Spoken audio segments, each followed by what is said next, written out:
ഞാൻ ആലോചിക്കായിരുന്നേ, നമുക്ക് വിഷു ഒക്കെ വരല്ലേ, അപ്പൊ നമുക്ക് ഡെയിലി ആയിട്ട് ഓരോ വിഷു സീരീസ് പോലെ ഓരോ എപ്പിസോഡ്സ് നമുക്ക് അപ്ലോഡ് ചെയ്താലോ. അപ്പൊ നമുക്ക് അതിൽ നമ്മുടെ ഷോപ്പിലുള്ള ന്യൂ സ്റ്റോക്സും ന്യൂ അപ്ഡേറ്റ്സും അതുപോലെ തന്നെ ന്യൂ വെറൈറ്റി ആയിട്ടുള്ള കളക്ഷൻസ് ഒക്കെ കാണിക്കാമെന്ന് വിചാരിച്ചിട്ടാണ്. So welcome to Vishu series episode number 1. അപ്പൊ ഞാൻ നോക്കിക്കൊണ്ടിരിക്കണ്ടായിരുന്നു നേരത്തെ നമ്മുടെ ഹിമാലയയുടെ കാജൽ ആഡില് നമ്മുടെ കല്യാണി പ്രിയദർശൻ വെയർ ചെയ്തിട്ടുണ്ടായിരുന്ന ഒരു ബ്യൂട്ടിഫുൾ ആയിട്ടുള്ള ഒരു സിമ്പിൾ ആൻഡ് എലഗന്റ് ആയിട്ടുള്ള ഒരു പാലക്ക നെക്ലസ് ഉണ്ട്. അത് ഞാൻ പെട്ടെന്ന് നോട്ടീസ് ചെയ്തപ്പോൾ ഇത് നമ്മുടെ ഷോപ്പിലുണ്ട്. കണ്ടോ, നമ്മുടെ കല്യാണി പ്രിയദർശൻ വെയർ ചെയ്തിരിക്കുന്ന സെയിം എക്സാക്ട് ആയിട്ടുള്ള മോഡൽ നമ്മുടെ ഷോപ്പിലുണ്ട്. അത് ഞാൻ നിങ്ങൾക്ക് കാണിച്ചു തരാം. ഇതാണ് കല്യാണി പ്രിയദർശിനി ആ ആഡിൽ ഇട്ടിട്ടുണ്ടായിരുന്ന ഒരു നെക്ലസ്. സെയിം നെക്ലസ് ആണ്, ഗോപി ഷേപ്പിലാണ് വരുന്നത്. ക്ലോസർ ലുക്ക് കൊടുക്കുകയാണെങ്കിൽ ഒരു പിങ്ക് സ്റ്റോൺസ് മുകളിൽ വന്നിട്ട് അതിൻ്റെ അടിയിൽ ഗോപി ഷേപ്പിൽ വരുന്ന പാലക്കകളാണ് വരുന്നത്.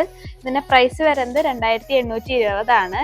2820. ഓർഡേഴ്സ് പ്ലേസ് ചെയ്യണമെങ്കിൽ നിങ്ങൾക്ക് വെബ്സൈറ്റ് ത്രൂ പ്ലേസ് ചെയ്യാവുന്നതാണ്. താങ്ക്